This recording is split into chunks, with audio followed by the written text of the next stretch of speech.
Good evening and welcome to Littleport. I'd like to introduce our medium for this evening, who is our very own Rev Nick Brown. Hello. Would you please open us with an opening prayer and then talk through tonight's service? I certainly will. Thank you. Well, good evening, friends, and welcome to Littleport.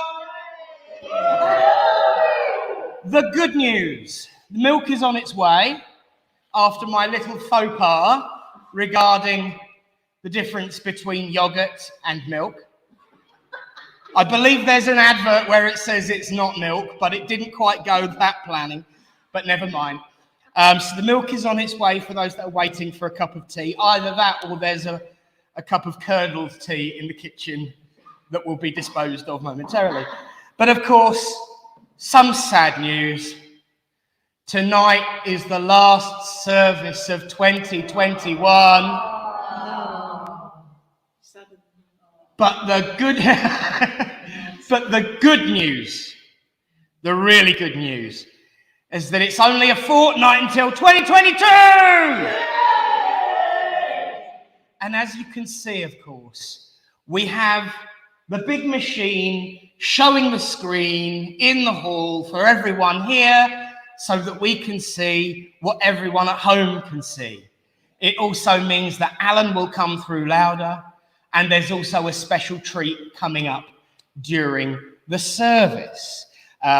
So plenty to look forward to. In fact, there's two special treats during the service. But of course, this is a service. And so let us join together, friends, and open in prayer. As we say, Great Spirit, Father, Mother, God, we thank you for the opportunity to come together as friends under your banner of love, under your banner of hope, and under your light of kindness, friendship, and love. For we join together tonight just not for ourselves, but for all the world, as a lesson, as a reminder, as an indicator that in this deepest, darkest corner of winter, there is always a light of hope. And tonight, Great Spirit, we gather together to shine that light of hope, that life is indeed eternal, that those that have gone before us can reach forward. So please, Great Spirit, let the veil be lifted, and let the loved ones that we thought we'd lost show themselves, prove themselves, and demonstrate that life is indeed eternal. As we place this service in your care and keeping, we make the statement as ever that everything we do is in love, truth, light. Amen. Amen. Would you like to give us your address now, please? My address? Yes, it's a 28... No, steady. Well, friends, of course, we couldn't end the year without another one of Nick's talks, could we? Steady. And of course, we've spoken at length this last number of months about the difference between a sermon, about the difference between a homily, about what a spiritual address is. Last week, we spoke about how it works. No, that was the week before. Last week stirred some very interesting responses, which was wonderful. But once again, it proved, friends, that the world of spirit is not the easy trip that we all consider it to be. Because the rules that we say that we obey as spiritualists might sound easier and sound simpler than those from 2,000, 3,000, 5,000, 10,000 years ago. But it's just language. It's just words. The meanings haven't changed. And the meanings are the difficult bit for some people. But I know that each week I stand here preaching to the converted. Not even preaching, speaking. Because we speak of truth every week. We speak of what is the message of spirit every week. Now, last week, as I said, we touched on some interesting topics. And the synchronicity between the address and the reading was amazing. But I will say this much. Knowing what week it is this week, I very much doubt it will be that difficult for us to be synchronized in our address and reading. Because, of course, it's Christmas. But, of course, there are many themes to Christmas. In actual fact, there are many themes to this time of year. And yet they all tie together. In fact, most of my address was spoken during the opening prayer because I knew exactly what they were talking about. They were saying, "Lowe, be pleased, for the milk has arrived." They were also saying, oh, don't worry about that, we'll sort that later. They were also, do you want me to give you the, see, there's honesty for you. Let me give you the change now. It's brilliant, I love it. But of course, friends, this is a dark and dismal time of year. And we all think about what Christmas means to us. To some, it really is just about spending loads of money. To some, it's about family. To some, it's about finding their way through winter. Now, whilst all of these might have an element of truth to them, it's not the full story. At the end of the day, we stand here with the crucifix on our platform. We are gathered to talk about the birth of Christ, whilst being reminded straight away that 35 years later he was a goner, as far as the earth was concerned anyway. We talk about family, but of course some don't have family. Some have had family and lost family from this earthly plane. So can it really be about that? Of course it can, but it's not the main theme. Now, I said about the synchronicity of spirit. I said about the synchronicity of all of these different teachings throughout history, and about how humans have survived the winter. There you go, Spirit speaking through us as well. As if it's not bad enough that you've got to hear me once, you know. Love it, thank you. The darkest depths of winter.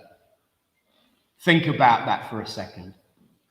I'm going to quote a very spiritual, very renowned philosopher of his time, my granddad. He said all the time, and you will get a smile out of this one when I say it, it's a, Nick, how far can you go into a forest? And we'd sit there and we'd and we'd and we'd all sit there debating and, oh, you know, well, this, that and the other. And he says, there's an easy answer. Halfway, because the rest of your journey, you're leaving the forest. You've stopped walking into the forest and you're now walking out of the forest. The festivals that we have at this time of the year, whether it be Christmas, Hanukkah, any other midwinter celebration of light, is about a beacon of light shining in the middle of the darkest period, saying, look, you're coming through it. I'm waiting to help you through. And now the easy bit, you're on your way out of it. That is not just the message of winter, not just the message of Christmas, but it was Jesus' message completely. We talk about the resurrection, we talk about salvation, and quite a few people love to sit and talk about the rapture. But the themes are always the same. This beacon of light in darkness saying, you're getting through it, keep going. This is my signpost. Follow that star, keep on going, pass go, get to the edge of the forest. There'll be 3 blokes standing there with gold, frankincense and myrrh to say, there you go, mate, get on with it. Of course, it's not that simple and it's not that exciting most of the time. But life is a journey. And we are always spending our time thinking about how far we've got to go into it. The message of this time of year is we're in it. We're getting through it. Keep going. Because we have a light above us shining. And no matter what name or face we put to that, it's a light of love, a light of truth, a light of salvation itself. And the salvation is not saying, Reverend Lynn, I've been a really, really bad boy. I haven't come in and confessed my mistakes to you in the last 6 months. I'll say 3 Hail Marys and then it will be done. It doesn't work like that. And in actual fact, people will probably be concerned that I'm mocking that particular Catholic thing, but I'm not. Because the one thing that Catholicism and spiritualism have in common is that they don't believe in salvation alone. It can only be achieved through good works, or to put it in a more modern frame, compensation and retribution for all the good and evil done on earth. That we can progress forward and become better than what we are.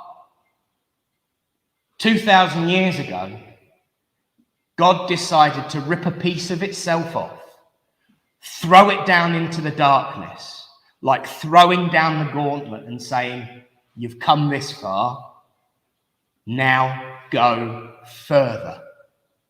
And that's what it did by sending us Jesus. Yeshua, sorry. Josh Carpenter, if you want to be a little bit more accurate. Well, actually, only if it had been born 400 years later, because at his time it would have been Yeshua ben Yosef, Joshua, son of Joseph. We put names to things. And people say, well, you know, Nick, you drop names here and you change words there. Well, for the last 2,000 years, we've been speaking to the bloke whose birthday it is in 2 days' time, allegedly, and we've been calling him by the wrong blooming name. So don't take it out on me for using the wrong words, because we all do it. But every single time the message is this: you're getting through it. Keep going. That's been the message of all winter festivals throughout history. It's the message of Christmas. It's the message of the midwinter solstice. It's the message of getting through winter itself. But most importantly, it's the message of life. The message of life is you're getting there. Keep going. And how do we know that you're getting there? Because you're listening to some weird bloke on a Thursday night instead of watching EastEnders. Although I will say I'm quite disappointed that Holby wasn't on this week, especially since it'll be gone in March, but never mind. Friends, carry on. Take these words of spirit out into the world and keep pushing forward, inch by inch by inch, and never, ever surrender who you are. Not to yourself, not to those that would put you down, and most certainly not darkness. For when I look around, and I include everyone at home, all I see is light. God bless you all, and thank you for listening.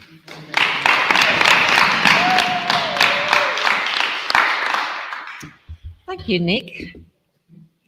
Alan, can you hear me? Is anybody there? Yes, I can, Linda. Hello. Can we have your reading, please, Alan? Yes, you can. And a Merry Christmas and a prosperous New Year to you all there in Littleport. And to you. Reading has got a very apt title. It's called Over to you, mate. Christmas. And it's by Edward He's Guest. froze. Well, it is winter, I suppose. Yeah, right. A man is at his finest towards the finish of the year. He is almost what he should be when the Christmas season is here. Then he is thinking more of others than he thought the months before, and the laughter of his children is a joy worth toiling for. He is less a selfish creature than at any other time. When the Christmas spirit rules him, he comes close to the sublime. When it's Christmas, man is bigger and is better than his parts. He is keener for the service that is prompted by the heart. Although the pretty thoughts are narrow, seems to vanish for a while, and the true reward he is seeking is a glory of a smile. Then for others he is toiling, and somehow it seems to me that at Christmas he is almost what God wanted him to be. If I had to paint a picture of a man, I think I'd wait till he'd fought his selfish battles and had put aside his hate. I'd not catch him at his labours when his thoughts are all of pelf. On the long days and the dreary, when he's striving for himself, I'd not take him when he is sneering or when he is scornful or depressed, but I'd look for him at Christmas when he is shining at his best. Man is ever in a struggle and he's oft misunderstood. There are days at worse in him than the master of the good, but at Christmas kindness rules him, and he puts himself aside, and his petty hates are vanquished, and his heart is open wide. Oh, I don't know how to say it, but somehow it seems to me that at Christmas, man is almost what God sent him to be. Thank you. Thank you, Alan. Thank you. So what are you up to this Christmas, Alan? Very little.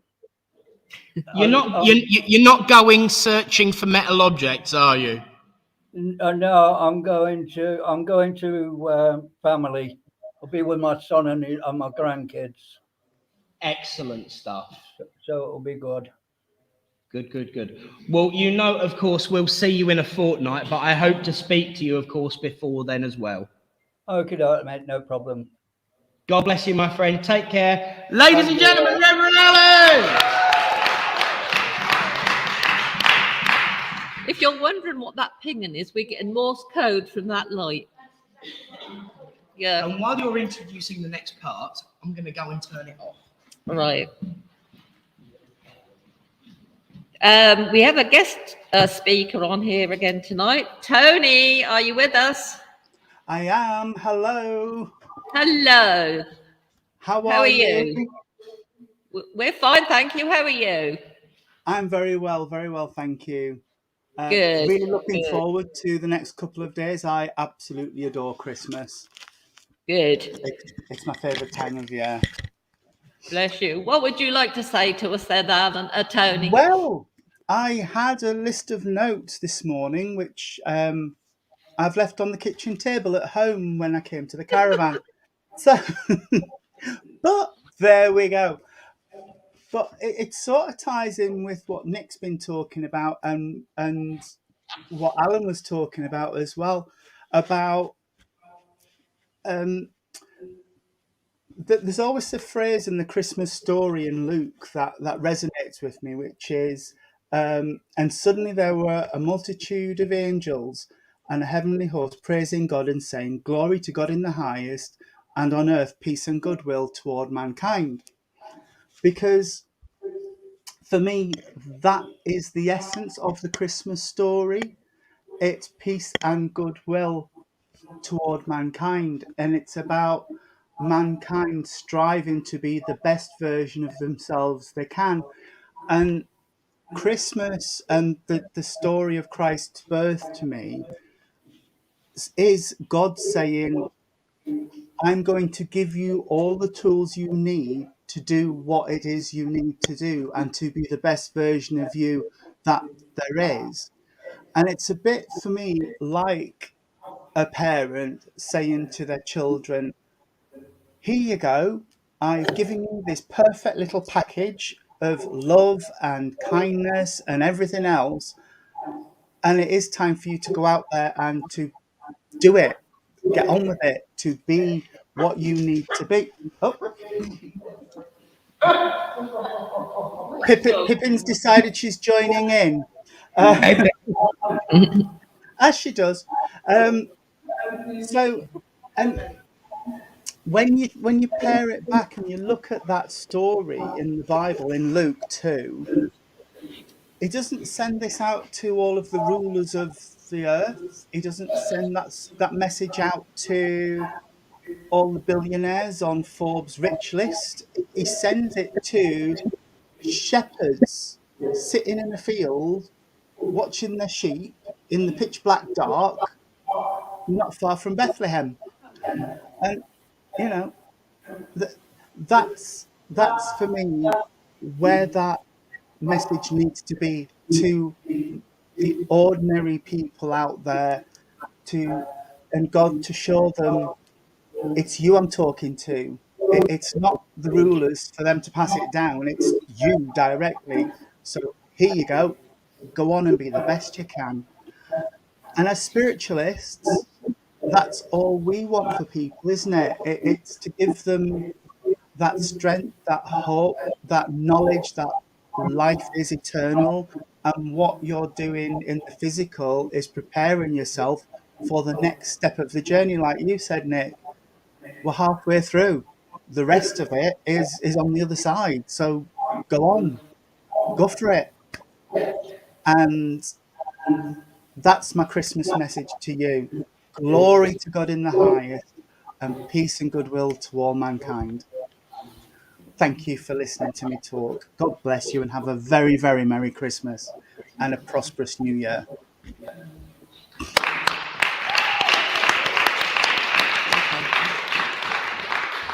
Well, now, Reverend Swindles, thank you so very, very much. And, you know, it's lovely to have you on all the way up there near you are the North Star tonight, because you're the brightest object that we can see furthest north. I know that there'll probably be many people a lot more northern watching, but you are the shining light that we can see. And I wanted to also just take this opportunity to say a big thank you to you.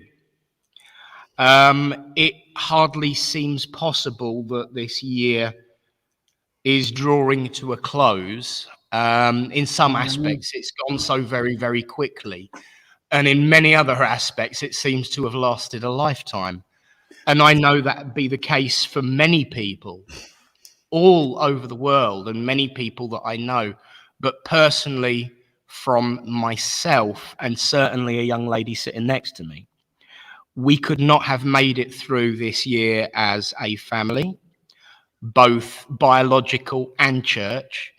And certainly there were weeks when we wouldn't have made it through at all as a church without your support, Tony, and stepping in as you did. So I want to take this opportunity on behalf of this family, my family, both biological and non-biological, just like Daz, Purcell, and all the other ones that are available, to say thank you and have a wonderful, blessed Christmas. Bless you. Thank you so much. My pleasure. My pleasure. So I do hope you go hang around and come back at the end for the closing prayer. Definitely. Definitely. Excellent. God bless you and thank you, everybody. God bless you all. Reverend Tony Swindles and Pippin. God bless, mate. Excellent. Back to you. Shall we have our healing prayer now? Healing. It's time for some healing, my friends. Well, of course, If there was a time of year when coming together in love and friendship and healing, it's definitely now. And it all feels a little bit more spookier and a lot more warm and comforting without so many strip lights on. We might carry on like this and just have one side on. We might have to alternate, of course, depending on which ones are broken or not, but we'll see about that. Friends, now is the time when we join together and send out our healing thoughts. And of course, we would like to send our healing thoughts to Reverend Jeanette Bolton up in Bridlington, who was hoping to speak tonight, but is too poorly.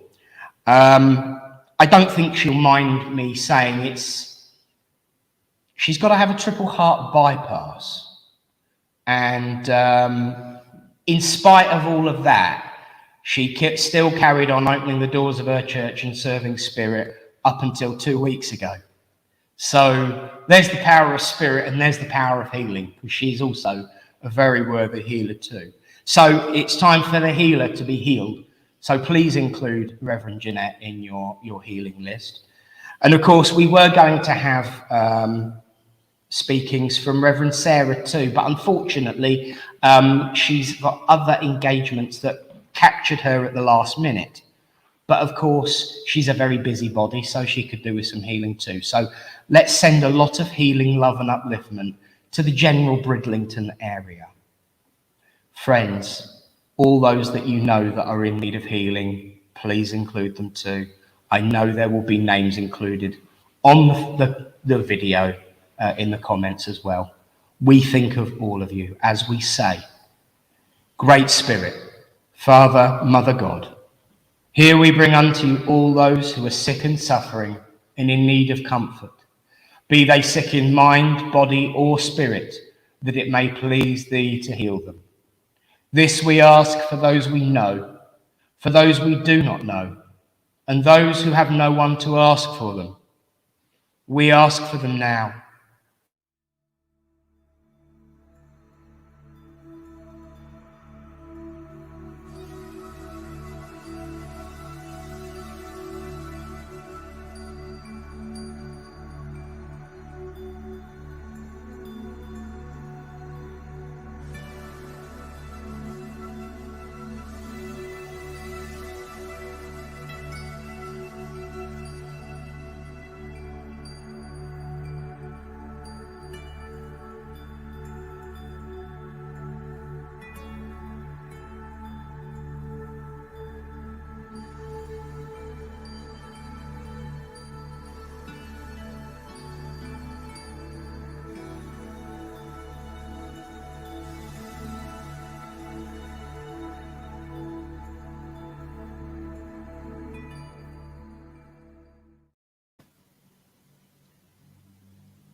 Amen.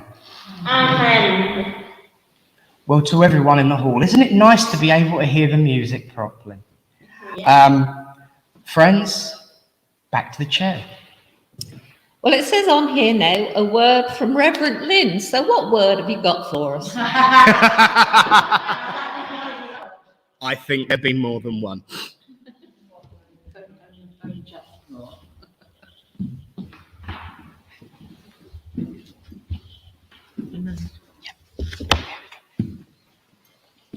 Oh, good evening, everybody. Good evening.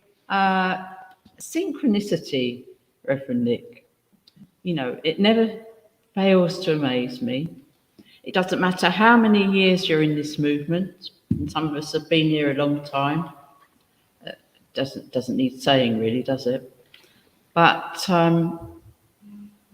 everything about Christmas and the winter solstice and the light, everything that's been talked about, Reverend Alan, Reverend Tony, yourself, just everything points to those in spirit who love us taking a part in our celebration of Christmas. And I think that this is what is so wonderful about spiritualism and about spiritualists. We know that our prayers are heard. We know that we can ask for healing. we know that we get it. People, for instance, might look at me as a healer and say, well, heal thyself, why don't you get healing? But the fact of the matter is, I've had tremendous amounts of healing, because in 1984, I was told I would be in a wheelchair within 5 years. And this ain't 1984 or 89. We're now in the 21st century, well on, and I only need a wheelchair if I want to walk somewhere. It's just the whole thing that healing is so important to us spiritualists, and we've just listened to all those healing thoughts going up, and I thought, this is tremendous, the power that there is contained in that is going out to spirit, and those in spirit are taking those thoughts and acting on them. And there are going to be a lot of people who feel a lot better, even if they don't know why. A lot of people who are going to get a restful night where otherwise they wouldn't. It's so wonderful. But linking into the miracle of Christmas, I think the most poignant image we have is of a baby being born in humble surroundings. Homeless, really, to all intents and purposes. Well, they had nowhere to lay their heads, did they? They had to go into a stable and put the baby in a manger. And surrounded by straw, no padded mattresses for them. Just the very basics of human survival.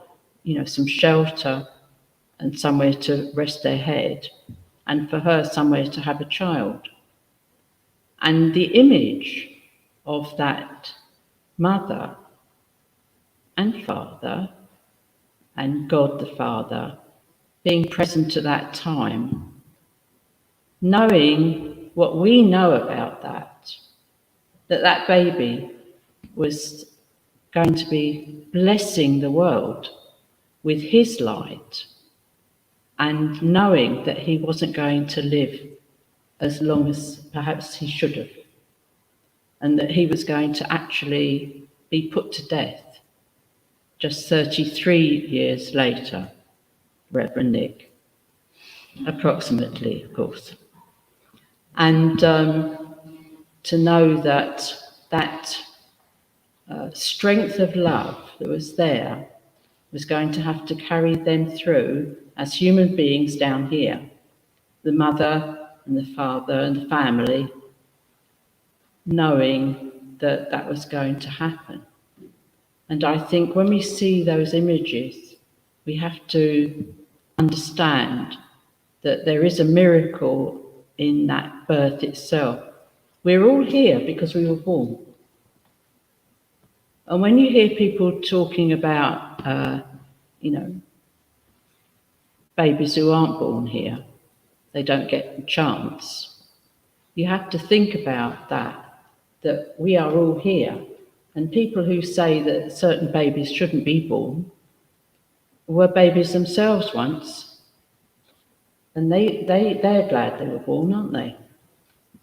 So I think it's very important that, the basic message is that all human life is important. It doesn't matter how humble the beginning. And you can't tell from such a humble beginning what a wonderful life that person's going to have, and what a wonderful impact on the world that person's going to have. And I think that Holy Family epitomizes that for everybody, that what we know is that when a child is born, they have potential, and the potential is to make the world a better place. And Jesus certainly did. What a wonderful impact he had on the world. And what a terrible thing that his own mother had to undertake and to undergo. She accepted her lot, and she sat and wept at the foot of the cross where he was eventually crucified. I think that the miracle of life itself has got to be celebrated, and we have to uphold that right of everybody, every human being.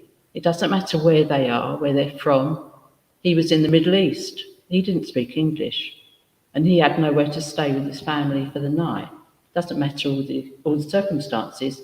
The circumstances are the same for people who this night haven't anywhere to call home, somewhere that they can't really feel at home. Perhaps they don't speak the language of the country that they're in. You know, refugees, immigrants, all the people that have bad names. You know, these are all human beings like us. And I think that the miracle of Christmas is, and the message of it is, as we say, goodwill to all humankind. It's not a joke. You know, the angels weren't joking when they said that.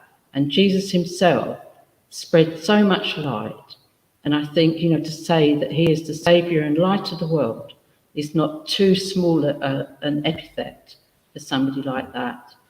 And we have to really give thanks to his family too, and the support that he got from his family, and the sympathy we must feel for his mother in her sorrow and sadness when she realised that he had to give up his life to save everybody else.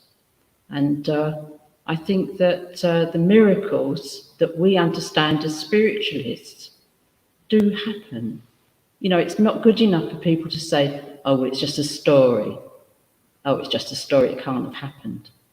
You know, what rubbish are they talking? I heard in a lovely television programme about penguins. No, how does this work out? I was watching a programme on penguins, and the person perfectly ordinarily said, and of course they lost the power to fly millions of years ago. Lost the power to fly millions of years ago? No, what she should have said was they can't fly. God doesn't make mistakes. What, God made them, you know, God made penguins that flew, and then he said, no, they're not going to fly anymore, so we'll take that away from them. You know, what rubbish is that? If people can actually believe that penguins lost the power to fly, and that's why they waddle about and swim in the water, then why can't they believe the story of Jesus Christ's birth and his life and his death and his resurrection? Because we as spiritualists understand that very, very well. We know that we are all spirit. Jesus came to tell people that. We are all spirit, we're all going to live after we die. You're all going to be in a heavenly place. And everybody, you know, thinks, well, that's all right, we'll go with that. But they don't like our proof of it. They don't like people like us standing up saying, but we know that this is true, and we're going to prove it. So I know that Reverend Nick is going to prove that. Jesus Christ, when he died, said, well, don't worry about me, he said to his friends, his followers. I'm going to go away and I'll be able to do more for you when I'm gone than I can down here. I'm going to come back as the Holy Spirit. I'm going to come back as the comforter for all humankind. And he did. And the fact is this, that we as spiritualists understand that. He was trying to say to them, when you pass over, you're going to be able to do a lot more in the spirit than you can down here. And we know that's true. And as healers, we know that's true. That's true, isn't it, Reverend Barbara? Yes. You know, as healers, we understand that we understand. She wasn't really asleep. She was meditating. And we understand that those in the world of spirit are able to help us give healing to those of us down here who need it. And Reverend Nick is going to prove that spirit do communicate with us, because he's going to give us a splendid demonstration of mediumship. And he was my dear, one of my Talmudim, which is, as Jesus would have called his students, his followers. And he's going to prove that beyond doubt, that we all inherit this eternal life as our birthright, but we have to be born first. So I have to press that point, that if Jesus Christ hadn't been born, if he'd been aborted, the world would have been a darker place. It might not be anything like as bad as it is. It might have been much, much, much worse. In fact, I'm sure it would be. So that's just a thought, if you don't mind. God bless you all, and Merry Christmas, and a wonderful New Year. Please God by all of you. Reverend Nick, I'm sure that thank you, Linda, as You're well welcome. for sharing. Thank you. Thank you. Reverend Lynn, everyone! Well then, Nick, are you ready? As ready as I will ever be. Come on then, everyone. That is one of the wonderful things about being able to write the order of service. Are you right, Nick? I don't know. Maybe it's one of the recipients. You never know. Well, just before the mediumship, have a rewind back after the service. We can have a look. Now, I'll carry this around with me because I'm a bit quieter than I am normally. One of the wonderful things about being able to write the order of service that you're serving at is that you can put someone in front of you to talk that will give you plenty of time to actually link in and forget about the fact that you bought yogurt rather than milk. So people are still waiting for their tea, and the fact that you were running 15 minutes late, and you can forget all of the troubles of the day. And this is the wonderful thing about this way of life, and hence why there was a gap between all of our other speakers and, of course, our principal minister, is because the one person who taught me to make sure that you can sit there and meditate and link in before your demonstration was, in fact, Lynn, who on her first demonstration of mediumship got a little bit carried away at the hymn before the demonstration that she was serving and got right into it and forgot to link in. And that's how she managed to share with us that followed, don't ever do it, Nick. And this is the thing, as much as there is darkness in the world, those that have learned from the darkness are always willing to share these difficulties and help us, the next lot, move forward in a bit better direction. And I look forward to the future of mediumship and spiritualism as a general rule. There's been some ups and downs and bumps in the road over the years, but let's face it, in the words of the great philosopher Adina Monsoon, it ain't all that bad, so for God's sakes, cheer up. And on that note, for those that watch Absolutely Fabulous, including my other half, you know what I'm talking about. Well, friends, I was obviously sitting there behaving myself and linking in, and I was aware of a great many spirit people coming forward, some pushing themselves a little further forward than most, some being a little bit shy and timid and needing encouragement. But one person in particular turned around and said, right, that's it, I'm getting in there first, and I don't care what anybody else says. May I come to you, my darling? I'm aware of a gentleman that comes to you tonight who had that attitude, and he was like that all of his life anyway. It was like, you can all stand there and contemplate your navel and think about what you're doing and all decide who's to be polite. While you're all spending extra time thinking about being polite, I'll just get on and be the first one, shall I? And I do feel this gentleman, as he comes through, I do feel a great deal of emotional love for you, but he wasn't the kind of person who demonstrated it in a soppy way. It was always about the lesson. It was always about the kindness. It was always about the support and the comfort is how he demonstrated his love, which is why I'm struggling to identify a relationship from that. So I would say that not only was that the way your relationship was, he was many things to you rather than just one particular relationship. But I do feel very grandfatherly. Would you understand a grandfather in that? Or an elder person who would have been like a father to you? because I do feel like I want to guide, I want to support, I want to direct, and I want to pick you up and hug you. But I don't feel that closeness that would have been a direct father figure. You haven't got a clue who I'm with, have you? Good. Because it can only get better from here.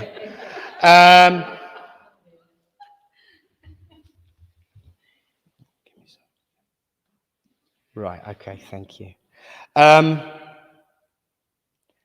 As I get a little bit more into it and a little bit closer, I'm made aware that... What is that? Okay, love that.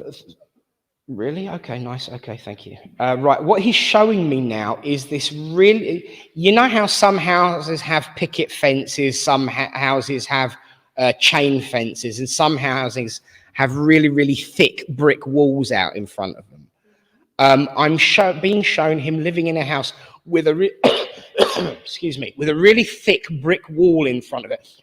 Not brick, but stone and rubble and rocks, that kind of thing. Not a traditional brick wall like that one there, but chalky and stony and all that sort of stuff, all intermixed, and lots of little higgledy-piggledy bits of maybe almost pebble dashed and that sort of stuff. Would you recognize this gentleman from that description of where he lived with the walls in front of it? I think so. Yeah. Think so's better than no, so let's keep going with him then. Okay, would you understand that when he lived there, he would lean on it and talk to people, but also you would always notice all of the sand and the debris and everything getting into that he'd have to, once he'd finished talking, he'd have to rub his arms off. And in actual fact, I'm being shown a memory of you having to do that to yourself as well. You'd stand there with your hand on it and it'd always be this really gritty feeling in your hand. It's as though it would always leave a bit of a residue on it. Be honest. No. Bear with me. Would anybody else understand this gentleman? He's obviously there, Nick. Just keep going. Yeah, okay. Just checking. Yes. So there we are. I still see you sitting on that wall. It's as though you would have been propped up on it. And so, I doubt that you were a teenager when you were wearing nappies, because I just saw this nappy all dirty as well. So would you understand that this gentleman would have been in his prime at around about the time you were in nappies? There we go. Thank you, mate. Well, there we go. Well, the brick wall would have stayed like it was for a lot longer than he would have done, and you would. So there we are. It's interesting, really, because I've never thought about a brick wall like that before. I used to live for 15 years with one like it outside the front of my house, didn't we? See, she can't even remember. That is how life and memories is. And as Reverend Lynn said, you know, memories that are shared aren't always exactly the same as what we would remember. But I do recognise the whole dirty nappy was from the wall, not from you, love. And I do feel that he would like to make jokes, and he had a sense of humour that would be slightly off the wall. I have a feeling I know who you're talking about. Now you said I was younger. Yeah. Excellent. Okay, and you would understand the whole irony of him saying off the wall when we've been talking about a wall. That was his sense of humour. That was the way he worked. And I want to say thank you. As he draws a little bit closer now, well, he was fairly close anyway to give me all of that, but let's get a little bit more. Thank you. Because he didn't trust people. He didn't trust people easily. He would have to weigh them up and figure them out before he gave away too much. He came across as very friendly and very warm and very open, but he didn't give you everything until he knew you. And I'm feeling this coldness with him as well. I do feel that towards the end of his life, he would feel the cold an awful lot. He would have had to have got closer to the fire or the radiator. He would have thrown on extra layers. And he wasn't the kind of person to be wrapped up in cotton wool, but towards the end of his life, he needed it. And that He was also not too shy about saying things how he thought, if you will pardon the pun, as far as language is concerned, because I nearly slipped up then. He says, but it really frustrated him, the need, because he knew that his body wasn't what it was. And he refuses to acknowledge that fact by saying it as it is on that score. He wanted to say it differently, to say his body had, he wouldn't say his body had, it wasn't what it was, because it was like everything in his house. Everything in his house wasn't what it was, but somehow he'd still make it work, so it was still worth keeping. So I do feel he had lots of collections of things that were only half broken. Things that could have easily and should have easily been replaced many times over, but that due to sentimentality and due to the fact that, come on, it still works, kind of. I'll get a few more miles out of that. That was him. And he always saw the glass as half full rather than with a crack in the bottom and leaking all over the place. And that literally is how he was about himself. But he was frustrated, but he was very, very grateful for, he was grateful for the thoughts that you were sending out to him. And I don't know whether you would have been doing this then when he passed, but the point is you were. I think I know this. Thank you. Because as Lynn said, when she was talking about healing, whether you know it or not, you were sending your healing thoughts to him, and he was made very much aware of it after his passing. And he felt it during his life too, but he was made aware of where it was coming from, definitely, when he saw his life reflected. So he wants to express that gratitude to that, and also give you that support in your time of winter. And he wants to be your beacon of light in your winter, because he knows that as much as he's feeling the cold in those particular demonstrations of his life, he's also very much aware that you are extremely aware of the cold in the world at the moment. And he says, don't be proud, love, stick another layer on. And if you need to stick another layer on, I'll be that layer. Spiritually, of course. I don't think he'd make a very good scarf. Let's put it that way. As I said, he had a very, very strange sense of humor at times, and a very off the wall sense of humor. So he wants to bring that forward now. As I said to him, now you finally, proved who you are. Let's give a parting gesture. And he said, all right then. And I said, well, come on then. And he said, well, no, because I don't want to go yet. He says, if you're asking me for a parting gesture, I'm going to hold off on it and give it late as long. So I do feel that in his life, he would have put you off from leaving when you were visiting. You'd say, oh, by the way, I just need to go. And he'd say, oh, just before, it was like Columbo, just one more thing. There was always just one more thing with him. And he says, I might have been a bit of a wind-up and a bit annoying with that, but you always took it in good part. He says, so I'm going to give you as a parting gesture and a reminder of those days, Columbo's cigar for just one more thing. He says, and if you do need an extra layer, you can borrow his Rain Mac as well. And I'll say, God bless you. Right, let's see.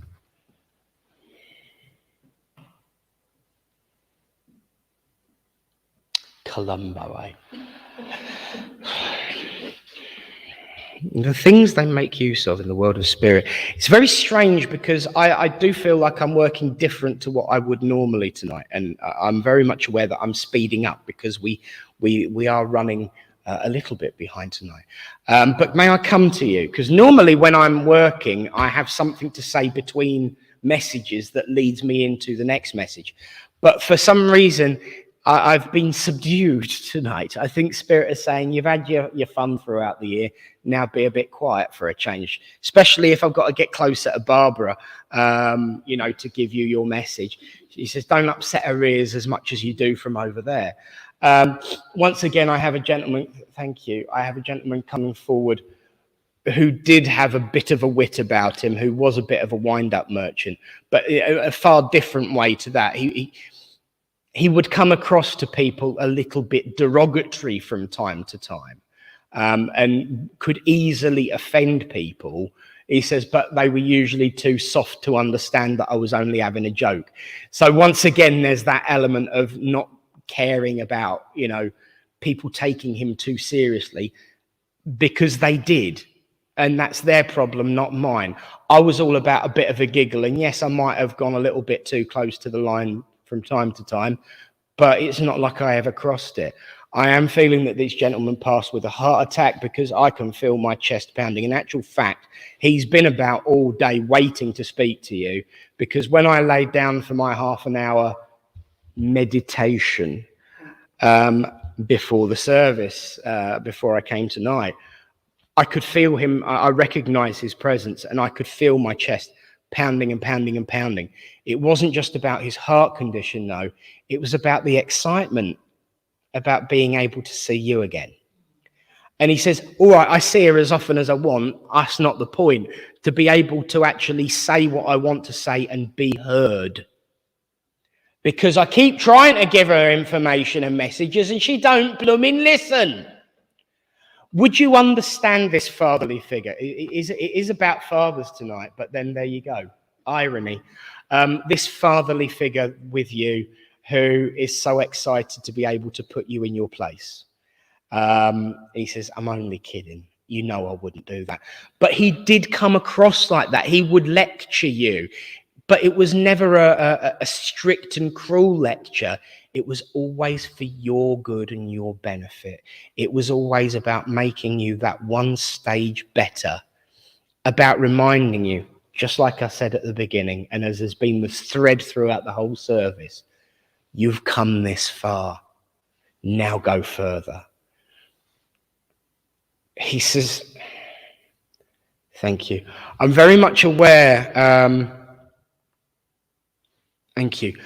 There were some problems with his hands. I don't know whether he had arthritis or whether he had a stroke, but I'm struggling to hold on to this microphone as if he would have had a problem gripping things towards the end of his life. He's using... See, this is the thing. I'm used to be able to wave my arms around, but they still make use of what I've grabbed hold of to give me that information I need. So I'm going to hold it like that. And I do feel, actually, as much as I'm holding it, he would have sat like that with his hands, with his fingers interlocked across the top of his top. He says, bottom of chest, top of belly, make your mind up. I don't care which you call it. But it was about here. He didn't care for trimmings and trappings. He didn't care for refineries. All he cared about was being honest and truthfulness and kindness. So this would have been definitely his time of year. And I know that he's greatly missed, in particular at this time of year. I do feel that his passing was at a different time of year, but he was very much missed, because he was the center of the family when it came to Christmas. He was the one stealing Christmas crackers and making sure everyone had the paper hat and making sure that everyone got the presents delivered, and occasionally turning the heater up a little bit when the boss wasn't looking, because everyone looked a bit cold. So he was the one that was always the uplifter, and he was greatly missed. But he says, you've got no need to. And he says, if you blooming well listened every few minutes, you'd hear me. You wouldn't need this soft thing up here to tell you that I'm here, because you'd know I'm here. And he says, in actual fact, in truth, you do. You have noticed him. You have felt him. He says, all you got to do now is open up your ears like you opened up your heart. And then you will hear as well as feel. As he continues, he just wants you to know that he's aware of the prayers you've been sending out to him, the need for that advice, the need for that support that he always used to be. He's very much aware that you've been calling out his name in your mind, and once or twice vocally as well, when you've got fed up, thrown the plate across the kitchen and said, wish you, well, listen to me. He says, I heard you. He says, and you remember things that I would have said. He says, because that's me letting you know what I would say. Because he says, as much as you want to hear me say it, you know what I'd say. So get on and listen to it. He says, I will use your memories because we can communicate through the mind. So if you need a reminder, I'll remind you of what advice I've already given you.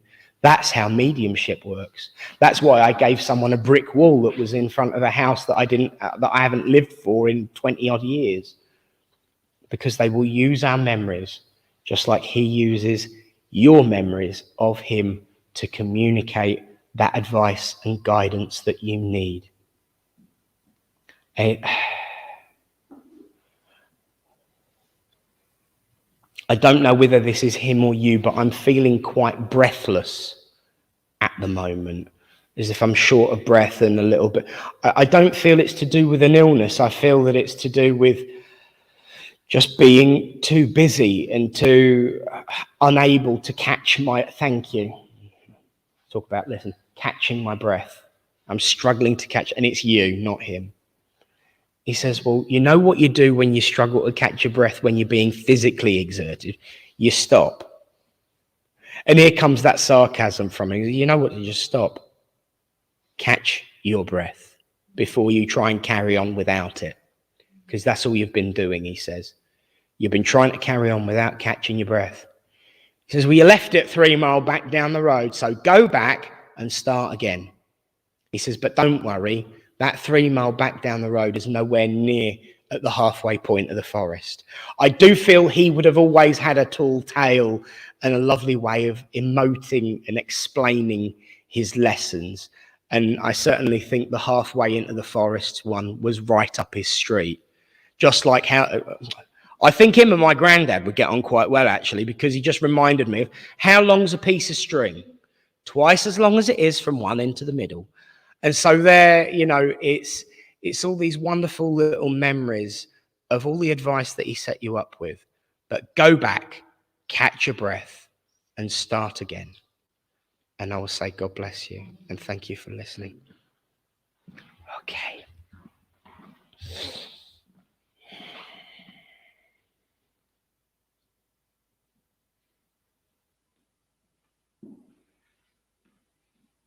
Oh, okay. Hello.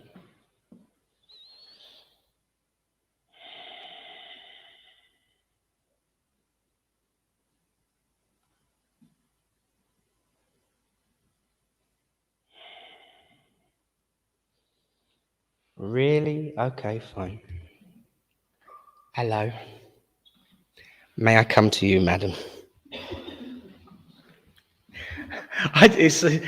This lady appeared and said, I want to talk to Lynn. And I said, where's my Christmas present of not having to give the boss a message? She said, don't be so pedantic. May I come to you? Thank you very much. I thought you might. I was waiting. I was feeling sorry for you. Yes, I feel sorry for me too on both sides. This lady, actually, as much as I joke, was an absolute powerhouse and sweetheart.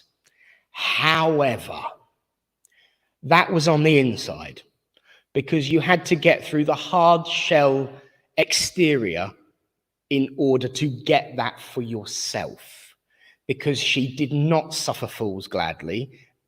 Okay, sorry. I stand corrected. I didn't suffer fools at all. And as... Okay.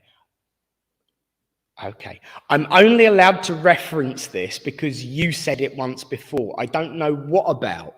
But do you remember the advert for the dime bars? Armadillos. You did quote it once, I'm sure, in circle. Otherwise, I'd passed out and had a vision. But the Dime Butt advert, crunchy on the inside, smooth on the outside. Armadillos, they're crunchy on the outside, smooth on the inside.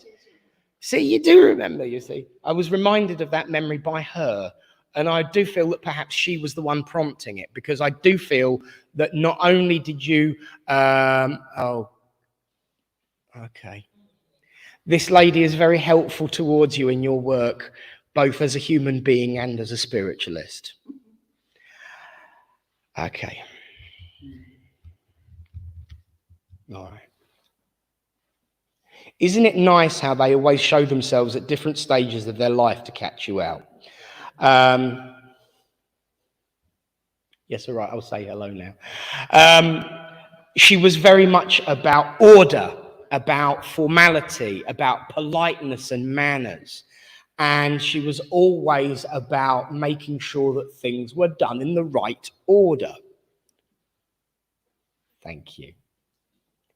This is very much where you get your formality. This lady, thank you, is where you get your order, your formality, and your ability to do things in the right order from. This lady is the one that does that to you.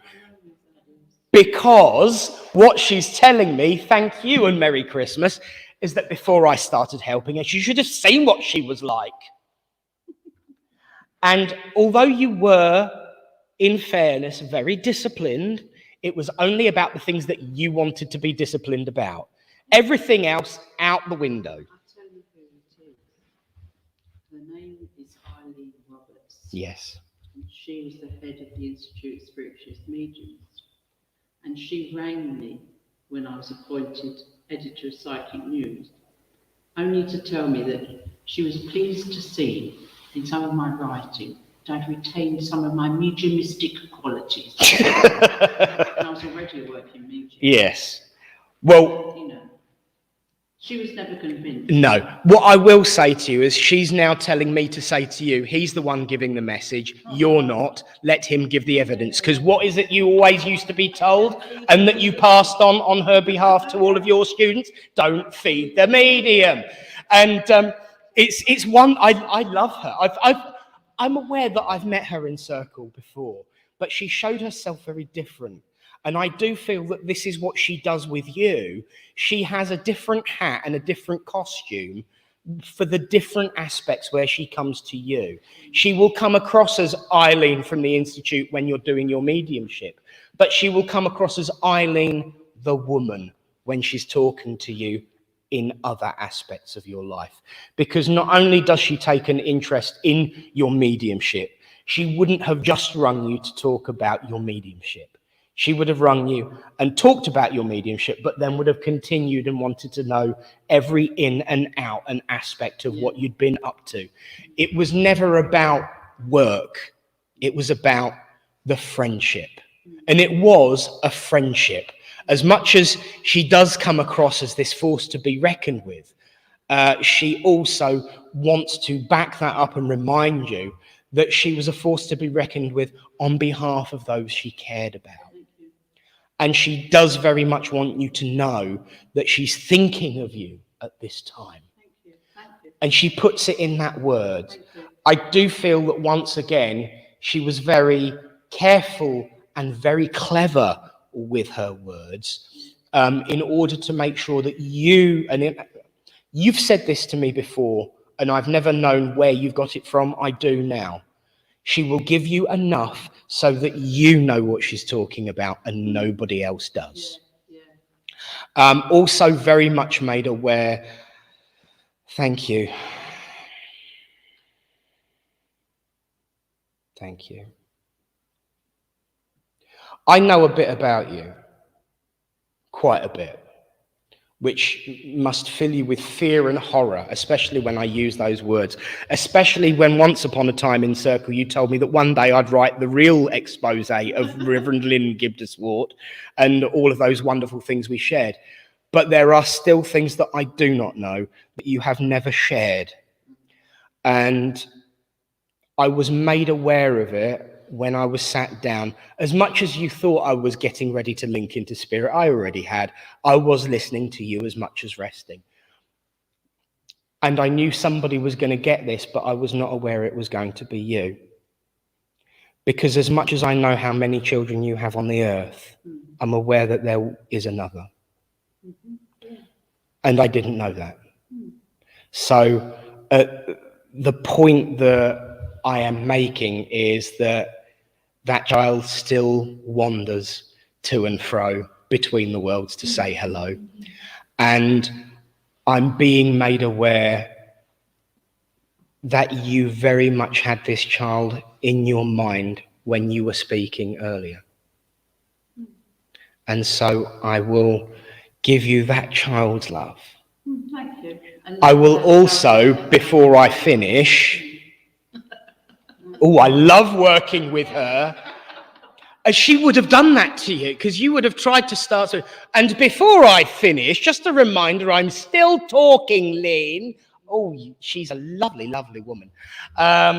She really is, though, a lovely, lovely woman, but so fun to watch, especially when you weren't on the receiving end.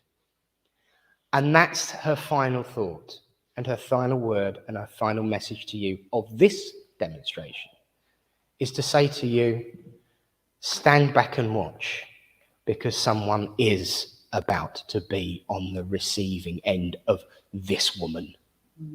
And you know who it is, because you've been asking her for help in whatever situation it is.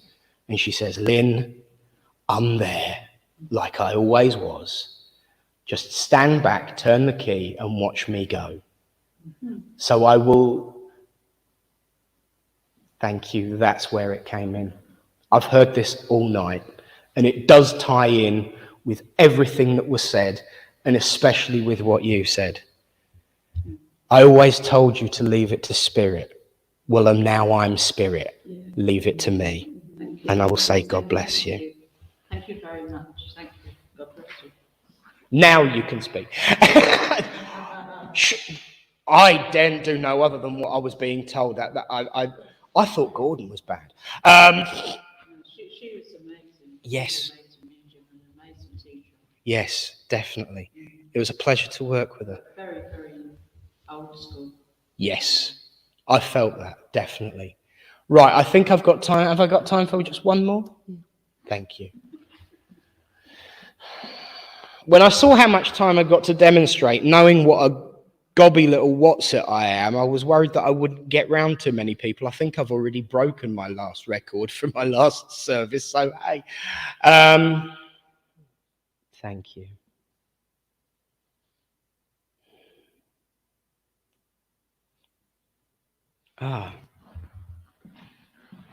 Sir, may I come to you? Yes, I'm still on the screen.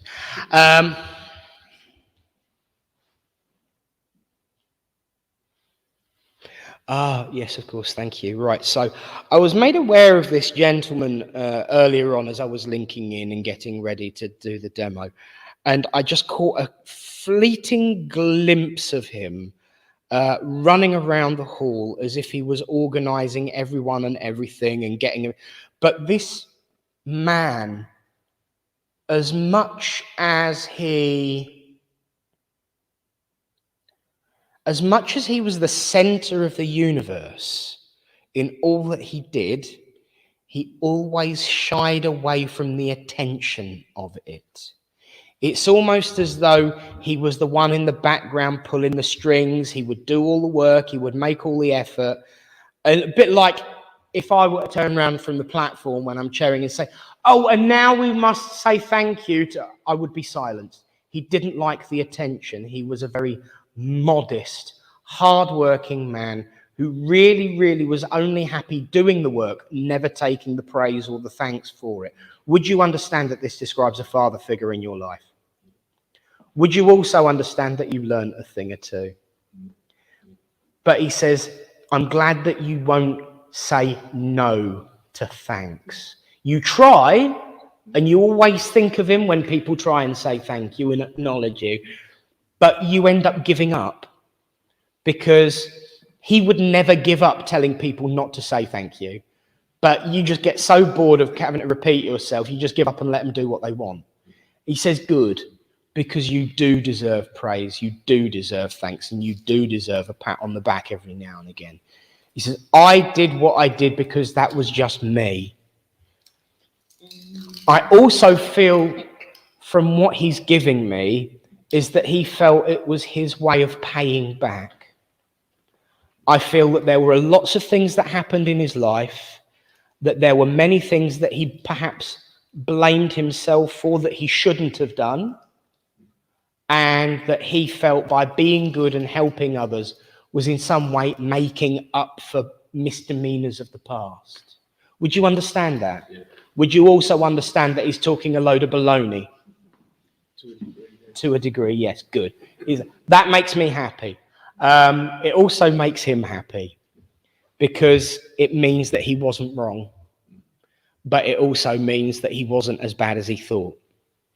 And for such, you know, one of the great things about feeling someone from spirit is that you instantly become aware of what kind of heart they have.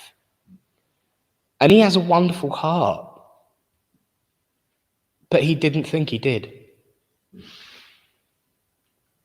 And I felt the twang when you said what you said. And he was very much appreciative of it. I'm also very much aware that he's another one who feels the cold. It's very cold in here. Is it just me or is it? No. Okay. Typical him is give me a spanner, I'll go and fix it. I do feel he could turn his hand to everything. You know, if you needed the car sorting, he'd find a way of fixing the car. If he didn't know how to do it, he knew someone who did. And he says, nothing's changed. Nothing's changed. He says, you know, we still talk. But the group of people around him now are not mechanics or plumbers or builders or carpenters. He says, although there is one up here. He had a very naughty sense of humour as well. Especially after that last comment, being particularly what's coming up in 2 days, mentioning that he's met one carpenter up there. I do feel he was actually quite a religious person in his own way. He wouldn't necessarily have conformed to other people's way of doing it, but he was very respectful and aware of the spiritual world in his own way and his own right. So that little nod to, yeah, and I have bumped into a carpenter up here is just his way of saying, yeah, fair dues. You know, I don't think you would have always agreed with each other on that score. No, because he always used to say to me, I'd love to be in your shoes. Yeah. Because you don't give a monkey's what you say. Yeah. And what people think of you. Because you're a spiritualist. Yeah. Yeah. Well, he used to hold back. Yeah. Well, his little comment about the carpenter is his little nod to you. Mm. But he says, I don't need mechanics and builders and plumbers and carpenters up here because I've got everything I need to be able to have my effect and influence. And he says, I've got teachers and speakers and philosophers and healers all around me who are able to help me get over my life to help you get on with yours. And he says, although you do owe me a couple of pints and I am going to need a bag or two of taters because the healers have been working overtime in both directions. He says, you're stuck with me now, woman, your family. And that's exactly the way he put it. You're stuck with me, your family. And he says, you know, they've been working overtime. So it'll be an extra bag of spuds, you know, at some point, but not too soon, please. He says, I like to say never, but I'm not that lucky. I'm also very much thank you. You're doing exactly what he would have done with your hands, except he was covering up his watch. You're not. He didn't give a damn about time. You do. And he would have covered up his watch specifically so the conversation could have an extra 10 minutes, so that the pint could be topped up. And he just really didn't give a damn about the concept of time. He says, how fortunate that I've got all eternity to play now. Okay. I asked if there was a parting comment. And he talked about the mechanics and the plumbers again, and reminded me that today is the first day that I've been driving my new car. Woo. Could have done with his help. Yeah, the seats, heated seats, it's wonderful. Such a joyful concept. And the fact that it parks itself as well is very useful. But he says, tell him what it is. And I said, okay. And he says, and tell him what you know about that particular brand. He says it's a Ford, available in either black, or black. And he says there is a fond memory there, but also a very good reminder and a very good analogy of what he wants to say to you.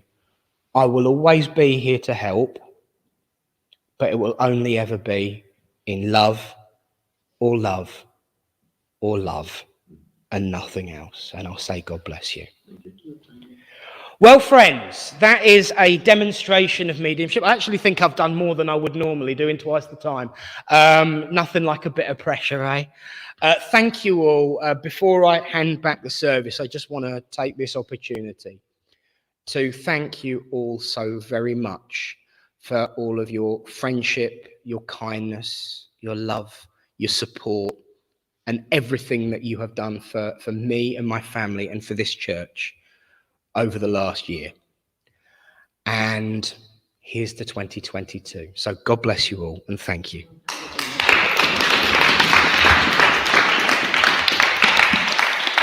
Don't trip yourself up, Nick. Thank you, Nick. Thank you, Mum. Yeah, he took me shopping in his new car, and the seats were all nice and warm. And he said, look, Mum, the car's going to park, and I'm not even touching the steering wheel. And I was thinking, whoops. I could have had some fun, really, because when you push the button and everything, the wheels start spinning. I could have just turned around and said, you know, you're my parking angel, Grandad. Well, park the thing for me, and just sat back and just... That would have been fun, wouldn't it? What is it? The 3SR. The 3SR. Don't start. All right. His new car is it's been called the 3SR, Supersonic Sonar Radar. Because that was my nickname that I gave myself as a child. Anyway, God bless you, Mother. Thank you, everyone, for supporting Nick in this church. I know he appreciates it very much. So if you would like to do the closing prayer, and then we can have our raffle. Absolutely. Well, friends, as it's the closing prayer, if anyone still sits there waiting patiently, let's say a big hello back and welcome to Reverend Tony and Reverend Alan. Here they come. There's one. There's the other. Hey, hey, hey. Have you had a good evening? Yeah. Very good. Very good. Good. Gonna say, at least you guys didn't fall asleep on me. You know? The wonderful thing is, no one at home could see you, but everyone in the congregation could, because we could see the screen. But don't worry, you were the size of postage stamps, so you're fine. Most of us here need at least 3 pairs of glasses just to get through the day. Myself especially included. Well, friends, I'd like to say a big thank you to all of you, as I have, but also everyone at home who has tuned in, week out, in spite of technical difficulties in spite of struggles with signals and microphones and everything like that, whether you watch live or later in the week, it doesn't matter. You watch, you talk, you share, you become part of this church, even though you're miles away. I'm very much aware that several members of our online congregation have made the pilgrimage to Littleport this year, and I know many more will as well. And I know that many of your online congregation, Tony, are also intertwined and interblended with ours, as much as there are at least, 3 or 4, if not more people sitting in this hall right now who watch you on your weekly updates. Yeah. So it is one big family under God. And I think that's an important thing to remember. So thank you all. We will be back in the new year. But for now, let us pray. As we say, Great Spirit, Father, Mother God, we thank you for the opportunity to come together as friends in the many unique and wonderful ways that this world offers. We thank you for the opportunity to unite under your banner of love and hope and friendship. But we also thank you for the chance to wave that banner and shine forth that light out into the world, to demonstrate the proof and the truth that not only are we eternal, but we are also as one. As we go out into the world, Great Spirit, let us take with us the messages that we have learned here tonight. Not just about life eternal, not just about communication with those that have gone before, but with that message and that joyful, uplifting message that we are a family under God, with a light of hope shining over us each and every day. And as we look out into the sea of stars that reflects those lights in heaven watching over us, we ask, as ever, that you not move the mountain in time of strain and difficulty, but simply and always give us the strength to climb. Until we meet again, amen. Amen. Amen. Friends, it's the first time I've actually said this tonight, and I have saved it for last. Thank you. God bless you all. And a very Merry Christmas! And a Happy New Year. We will be back in 2022, bigger, bolder, and more brusque than ever. But until then, may the peace of the Great Spirit go with you all.